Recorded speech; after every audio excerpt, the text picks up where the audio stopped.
This episode of the Astro Powder Powdcast is brought to you by GEMA.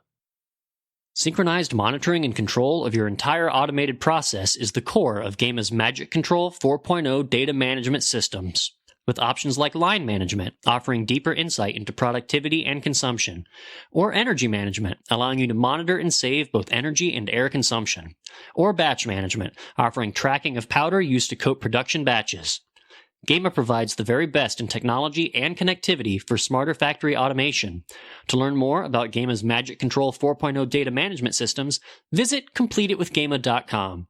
Connect it, control it, track it, synchronize it. Complete it with GEMA.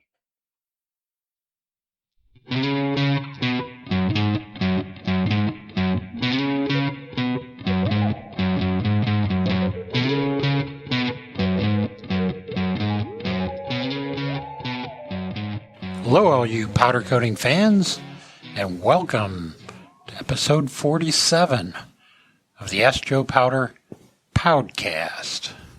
I'm your host, Joe Powder, a.k.a. Kevin Biller, and with me, as always, is my esteemed colleague, sidekick, Nathan. He's ChemQuest Powder Coating Research's Vice President of Technology.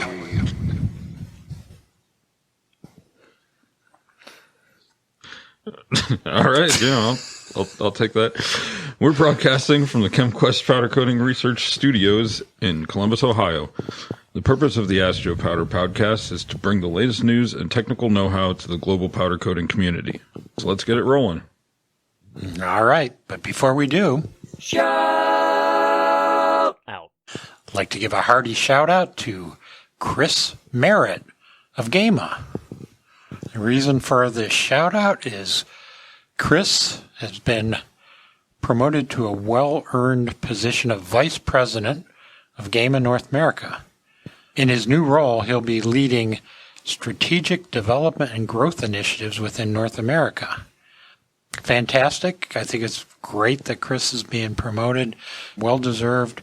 He's been with GEMA for over 38 years, which, if you look at the history of GEMA and his history there, it started out as Randsburg as far back as I know. Then it was ITW Randsburg, ITW GEMA. Yes, it's gone through a number of iterations, and now it's Graco. Right, yeah. But they maintain their GEMA. 10 years or so, I think. Yeah. But since 2006, he's been general manager of GEMA North America. So this is a bump up the ladder for Chris. Chris has done an outstanding job throughout his career. I've known him for for at least a couple decades. Not only does he do his job really well for the company, he's also been an advocate, an active participant for the powder coating industry. He's a published author and he's a speaker, but he's been involved with the Powder Coating Institute for as far back as I can recall. He's been, I don't know how many times he's been president of the executive committee, but he's been very involved. And here's a little known fact, because Chris is a humble dude. He's got several U.S. patents in powder coating technology. So good for you, Chris. We're all proud of you, and thanks for everything you do for the industry. All right, it's time for our Guess What segment. Guess what? All right, the first one comes from IPCM. They report that AkzoNobel has expanded its range of powder coatings to include 5 enhanced versions of Resicoat, specifically developed to protect battery systems and other components in electric vehicles. The Resicoat line is their protective or their functional coatings line, and it goes back 50 years with the pipeline coatings, the rebar coatings, stuff like that. So it's natural that they would adapt that technology for the electrical components, especially in electric vehicles. It looks like they have 5 different lines here for different parts of the electrical system. Yeah, and with this one, Nate, part of the Resicoat line historically has included functional coatings for electrical equipment like commercial transformers and electricity distribution systems long before EV ever came to a reality. Right. So they're familiar with all the UL type of stuff with the everything from electrical resistivity to flame inhibition, thermal degradation, those sort of things that come up with electrical components especially. Yeah, for these guys it was a natural because things, they piggyback technology based on their vast experience of these things that you just mentioned. So good for them, and I think they're doing a really good job of meeting the needs of the industry with this type of technology. So good job, Axo. Yeah, and we've been beating that drum for a while now, saying the electric vehicles and all the electrical components are just a huge opportunity for the powder market, just because they all need a coating, and there's a lot of surface area there. And the people that are building EVs are focused on powder coatings for the durability, for the functional coats. So it's a great fit. All right, here's one from Coatings World. 3M has announced that they're going to exit the manufacturing of PFAS. That's PFAS, polyfluoroalkyl substances, which another thing that we've been probably talking about for a number of episodes now, but it's become a real driver, a real concern in the industry. There's regulations coming down. Right now, it's more like rolling out state to state, but usually once that meets a certain amount of momentum, then you start seeing broader changes on the national level. Yeah, and it's kind of amazing, put things in perspective. Their annual net sales of manufactured PFAS containing products, it's $1.3 billion. It's nothing to sneeze at. Right. And, so that means along with that, there's going to be innovation. There's going to be new materials to replace the stuff that's outgoing. But they said by the end of 2025, they'll discontinue the use of PFAS across the board, which is huge change. Yeah, for sure. Right. Here's one from Coatings Tech magazine. It's about a unique catalyst for low temperature cure epoxy powder coatings. And I would recommend with this one, just pick up the magazine or go to the website for Coatings Tech and take a look at it because it's very, very long. This was King Industries, Matthew Gadman. He's, a friend of the lab, but they've developed new catalyst technology. When you compare it to the traditional imidazoles, TMI in particular, it gives you really good temperature reduction with without much discoloration at even a lower loading level. Yeah, Nate, this looks like a next generation catalyst technology, and the people at King Industries, they're really, really clued into not only catalyst technology but the evolving needs of the industry. Some of it has to do with toxicity and handling and stuff like that. Very, very smart people there.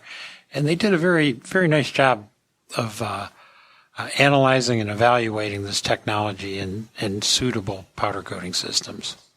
You mentioned the website.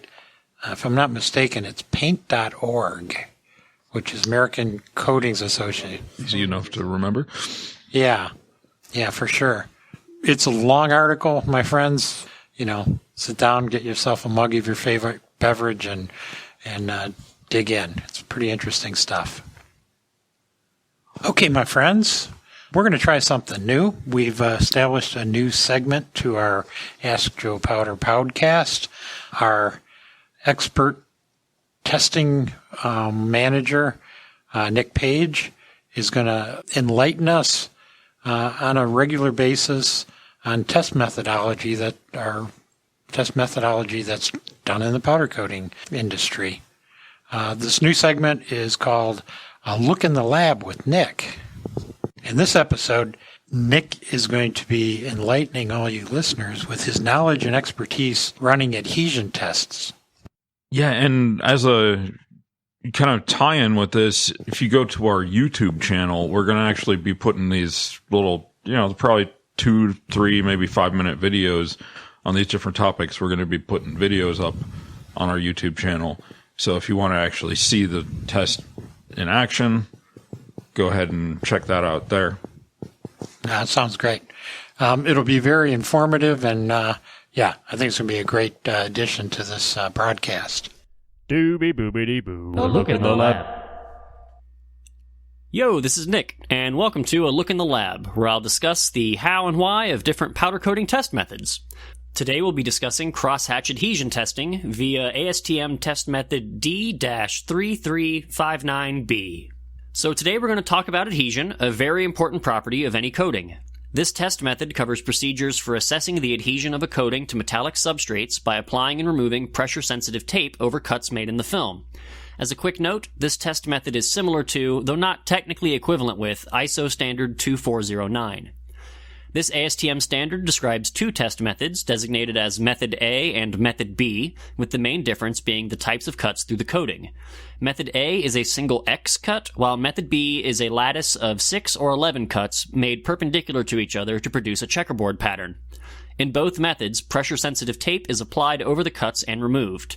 Here in the lab, we typically use Method B, and that's what I'll be describing today. The first step in running this adhesion test is to locate an area of the coating that is flat and free of imperfections, and to make the cuts. There are multi-tip cutting tools designed to perform this test that you can use, but a sufficiently sharp blade or knife will work as well, so long as it can provide a clean and narrow cut through the coating. The exact parameters for these cuts should be in accordance with your customer's specification, but the ASTM standard does provide a guide for how many cuts and how evenly spaced apart each cut should be based on the thickness of the film.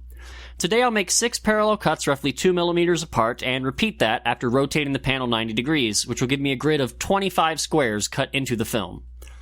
The next step is to brush away any loose film that may have dislodged during the cutting process, and then to apply pressure-sensitive tape over the lattice of cuts. I like to cut about 5 or 6 inches of tape so that I'm able to apply and remove it a few times without having to reuse a section, although the method only calls for one. I like to be thorough. The adhesive strength of this tape should be agreed upon between the supplier and the customer to reduce any ambiguity in the results. Today I'll be using Intertape LA26. You want to completely cover the area with the cuts, and using your finger or a pencil eraser, press down on all the areas to make sure that there is full contact between the tape and the tested area. After allowing the tape around a minute to rest, but not much longer, you should rapidly remove it by pulling the free end of the tape back over itself at as close to 180 degrees as possible.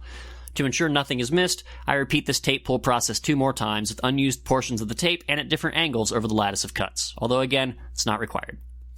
Once that is completed, all that remains is to evaluate the degree of coating loss due to lack of adhesion to the substrate. The ASTM method details 6 ratings for degree of coating loss, and the ISO method, they use an inverse numbering system, so always make sure you're aware of which method you are reporting and that your client is expecting. The ASTM standard runs from 5B, 0% of the coating lost, down to 0B, where greater than 65% of the coating has been removed. The ISO standard uses 5 as the worst rating and 0 as the best. The ratings are determined by the percentage of coating removed. As you'll recall, our 6x6 grid produced 25 squares of film, which equates to each fully removed square being around 4% of the coating lost. If you used an 11x11 cut system, you would have 100 squares.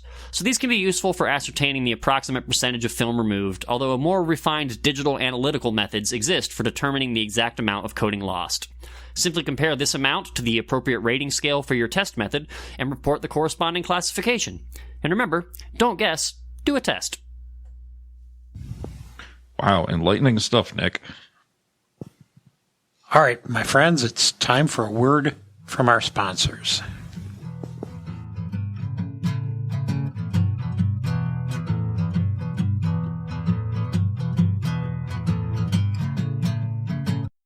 Synchronized monitoring and control of your automatic coating process is at the core of the powerful, user-friendly platforms for complete smart factory automation by GEMA. GEMA Connect, the newest smart factory production information tool from GEMA, provides full visibility of the current status and key performance indicators for your GEMA powder coating system. The GEMA Connect dashboard, available anytime and anywhere, is a safe cloud-based digital management tool providing comprehensive monitoring and analyzing capabilities, that empower you to improve your operational efficiency, maximize resources, and reduce operating costs. To learn more, visit CompleteItWithGEMA.com. To speak with a representative or schedule a demonstration, call 877-437-6771. And be sure to mention, Ask Joe sent me. Connect it, synchronize it, analyze it, optimize it. Now is the time to complete it with GEMA. The Powder Coating Research Group is now part of the ChemQuest Group, proud sponsor of the Ask Joe Powder Powdcast. ChemQuest Powder Coating Research is the only independent laboratory dedicated to powder coating technology. We do everything from evaluating raw materials, formulating the next generation of coating, developing new products, consulting, testing, troubleshooting, and training. Our parent company, ChemQuest, provides expert business strategy and advisory services in all aspects of the specialty chemicals value chain, including expertise in both liquid and powder coating. To find out more, visit our website at powdercoatingresearch.com or ChemQuest's website at www.chemquest.com. You can email Kevin Biller at kbiller@chemquest.com.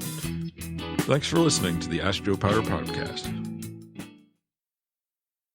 The ChemQuest Group is the parent company of CQPCR and provides strategic consulting to companies throughout the specialty chemicals value chain, including advisory services on business strategy, market research, mergers, acquisitions, or divestitures, manufacturing excellence, and formulation, application development, and benchmarking for liquid coatings and adhesives through our sister facility, the ChemQuest Technology Institute. Please contact Edie Fox Abrams, Vice President of Business Development, at info@chemquest.com.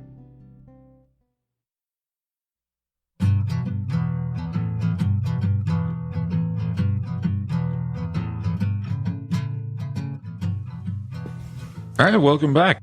Time for our question and answer segment of our broadcast.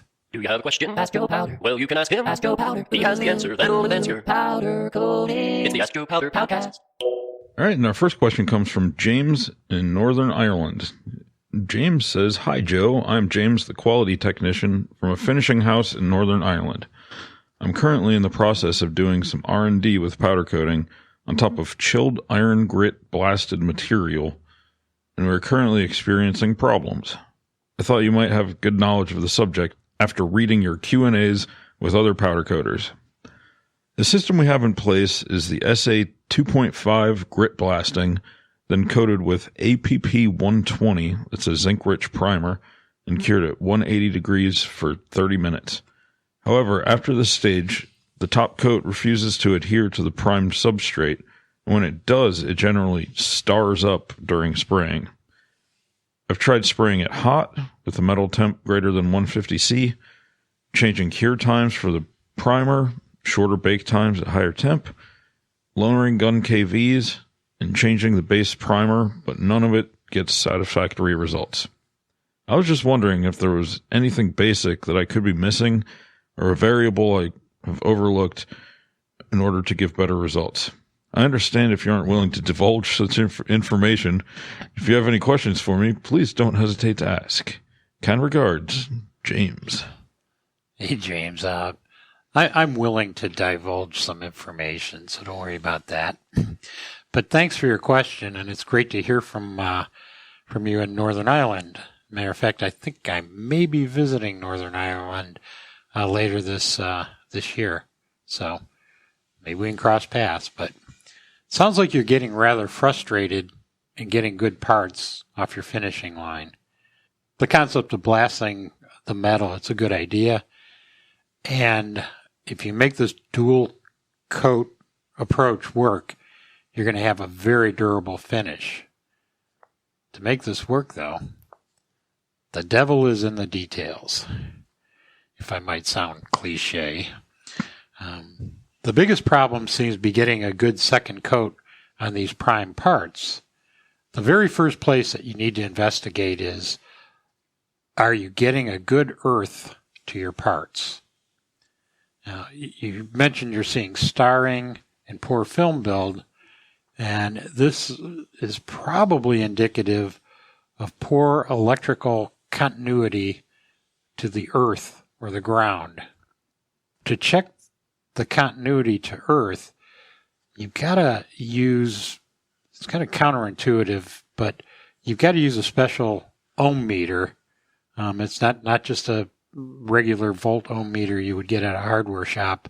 This would be a meg ohm meter, which not only it measures resistance, but as it does it, it provides 500 volts DC, which really helps to define the resistance more accurately. You want to get one of these devices and you want to measure it. You have to have 1 meg ohm or less resistance. I would say 0.5 meg ohm would be better, and anything less than that is even better than that. So if you have greater than 0.5 meg ohms or 1 meg ohm, you should start looking for poor contact points, including hooks, hangers, racks, and conveyors if you have them. The other thing you mentioned was you were having trouble getting adhesion, even when you did get the coating on that primer. Here's what I would do. You mentioned 30 minutes of 180 or shorter time for a higher temperature. I would kind of cut that in half or even less for time. What you want to do is kind of gel the primer, but don't cure it completely, because the second coat will have better adhesion and maybe even chemical bite into the primer if you partially cure the primer. And then during the second coat bake, you hit it with a full curing cycle. This will provide you with the best intercoat adhesion. Hope this helps, James. Please let me know if you have any further questions. I'll give you a holler and let you know if I'm going to be in Northern Ireland later this year. Warm regards, Joe. All right, and our second question comes from Miss Nguyen in Vietnam. She says, "Dear Mr. Joe Powder, is there any way to reduce the hardness for powder coatings? We're using a polyester resin for a powder coating with a pencil hardness of 3H. However, our customer requires 1H hardness. Looking forward to hearing from you, Miss Nguyen." Well, hello again, Miss Nguyen. It's very nice to hear from you. And this is an unusual request. Usually, people are looking for greater hardness, which may translate into better scratch resistance or better durability. But you mentioned that your customer wants a 1H hardness, and I guess what they're implying is they don't want it higher or lower, perhaps. Right. So, usually it's a minimum in a specification, and there's no top end. yeah. But I can tell you how you can reduce the pencil hardness of your formulation. And for our fans out there, Miss Nguyen, she works for a company that manufactures powder coatings in Vietnam. So we're going to talk about the formulation aspects of this problem.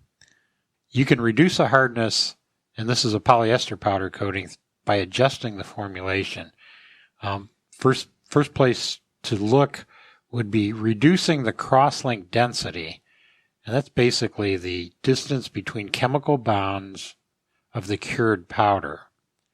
This can be done by switching your carboxyl polyester to what you're using, which is probably a carboxyl polyester with an acid value around 30 to 35.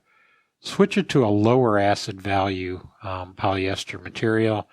You can find those that are in the 20 to 25 acid value range. By doing this will require less crosslinker. Your crosslinker is probably going to be TGIC or it could be HAA. But regardless, either one, you'll have less crosslinker, and as you can imagine, less crosslink density.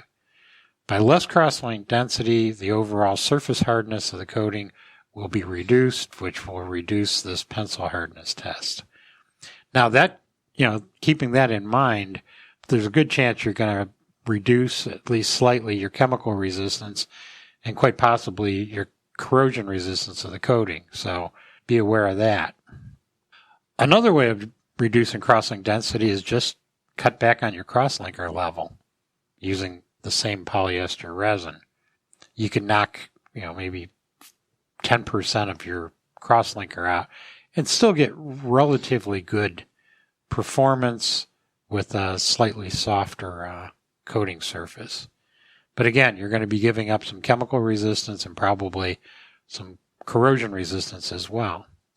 The other thing you should keep in mind, and we're kind of getting in the weeds here about formulating, but if you're using a quote-unquote super durable polyester, these are inherently harder than in an industrial grade or standard durable polyester resin.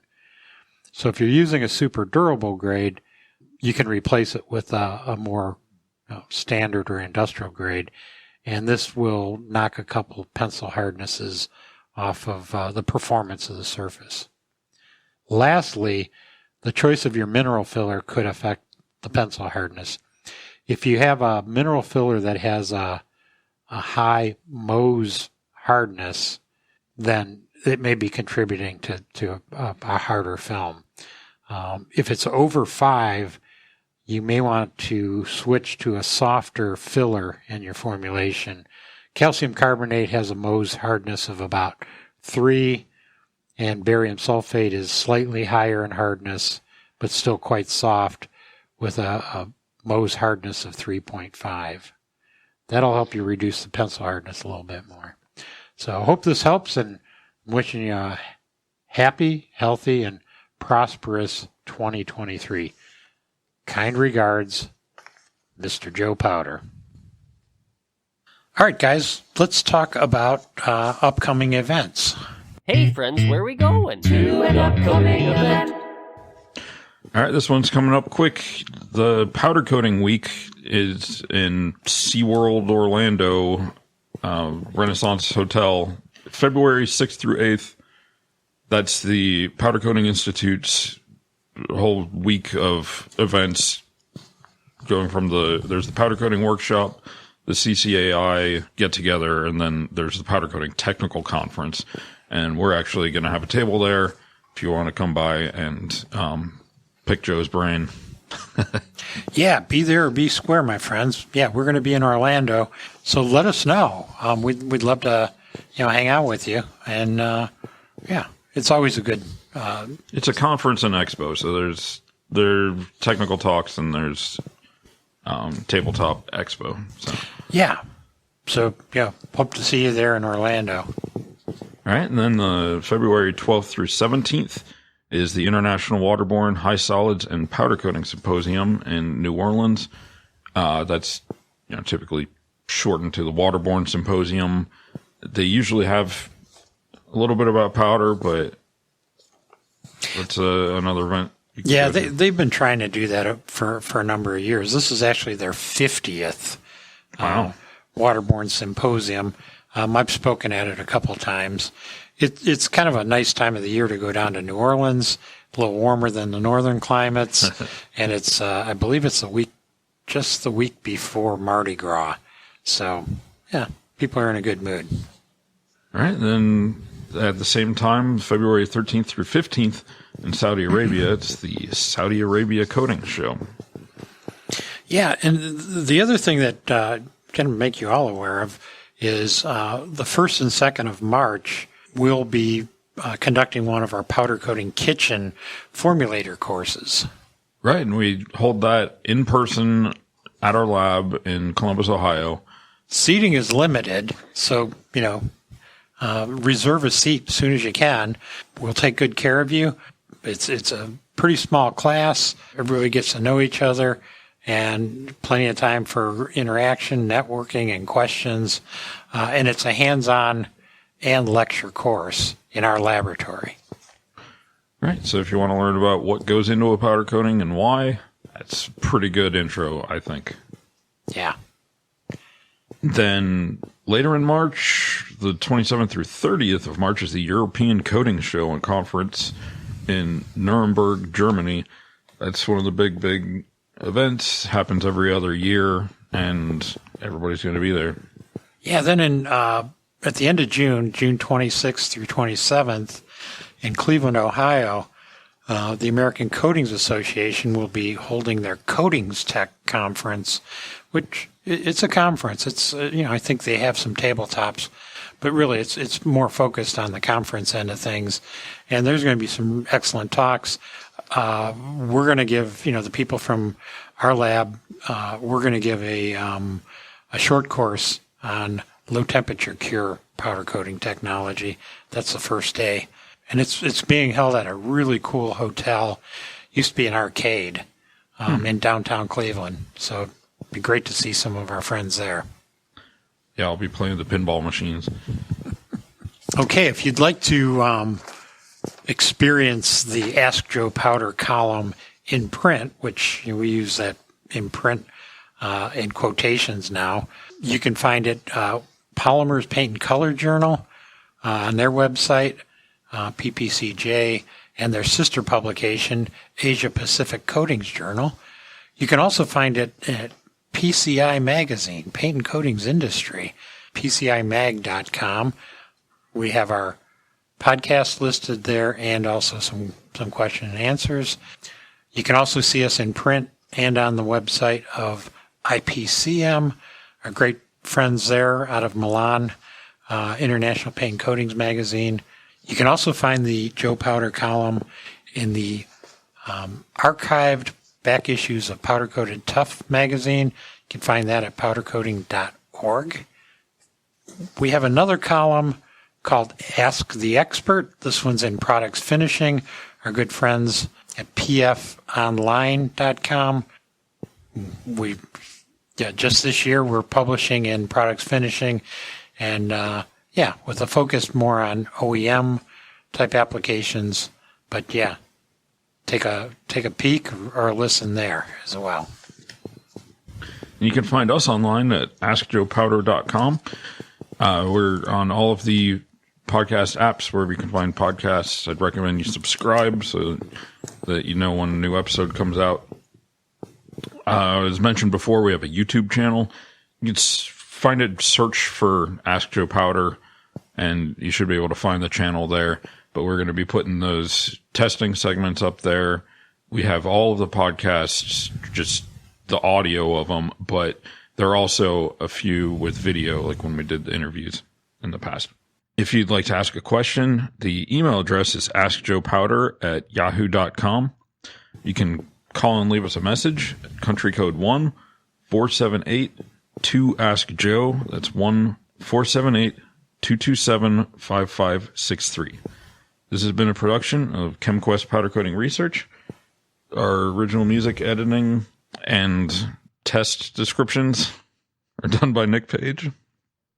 And Nick, I'm going to need some dramatic piano music for this. Okay.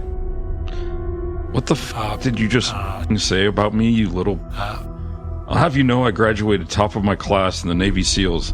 I've been involved in numerous secret raids on Al-Qaeda, and I have over 300 confirmed kills. I'm trained in guerrilla warfare. I'm the top sniper in the entire U.S. Armed Forces. You're nothing to me but just another target. I'll wipe you the fuck out with precision the likes of which has never been seen before on this earth. Mark my fucking words. You think you can get away with saying that to me over the internet? Think again. As we speak, I'm contacting my secret network of spies across the USA, and your IP is being traced right now, so you better prepare for the storm, maggot. The storm that wipes out the pathetic little thing you call your life. You're dead, kid. I can be anywhere, anytime. I can kill you in over 700 ways, and that's just with my bare hands. Not only am I excessively trained in unarmed combat, but I have access to the entire arsenal of the United States Marine Corps, and I will use it to its full extent to wipe your miserable ass off the face of the continent, you little... If only you could have known what unholy retribution your little clever comment was about to bring down upon you, maybe you would have held your tongue. But you couldn't, you didn't, and now you're paying the price, you idiot. I'll fury all over you, and you will drown in it. You're dead, kiddo. And remember, keep your powder dry. Sorry, I just wanted to record the Navy SEAL call. Lost it.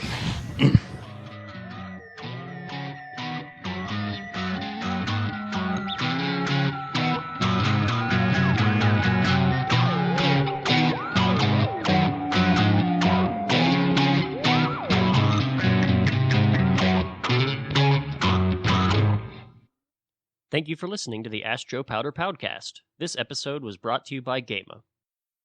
Color changes have never been so easy and fast. GEMA's Optiflex Pro Q unit provides the fastest color change for a manual powder gun in the industry at 35 seconds. This can be as much as an 80% reduction in your typical changing process.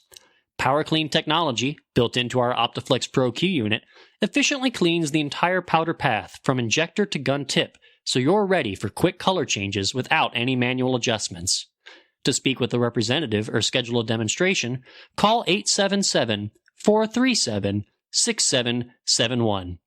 That's 877-437-6771. And be sure to mention, Ask Joe sent me. Bring it, boost it, change it, finish it.